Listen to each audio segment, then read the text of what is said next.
History of the Earth, in the chapter called the Hudson River Valley, a bioregional story. And it's just a one. I knew Tom. He died last year. I spent time with him in North Carolina and up here.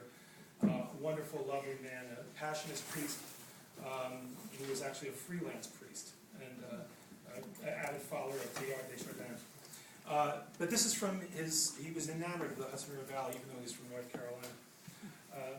Tell me a story. How often we said that as children. Tell me a story. Story illumined the world for us in childhood. Even now we might make the request. Tell me a story.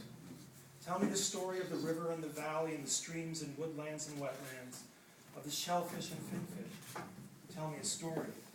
The story of where we are and how we got here and the characters and roles that we play.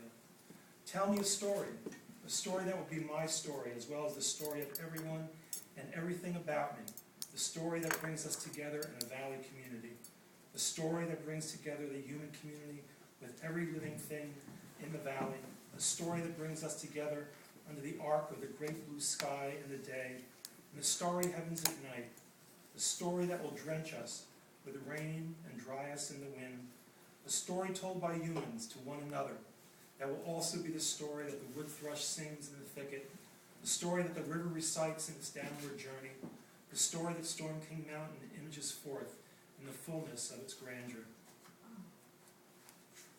Now the story begins to express the greatest change in the valley since the modern story of the valley began in 1609.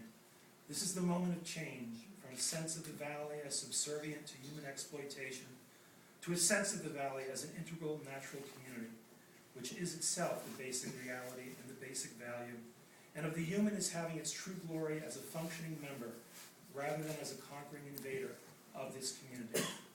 Our role is to be the instrument whereby the valley celebrates itself. The valley is both the object and the subject of the celebration.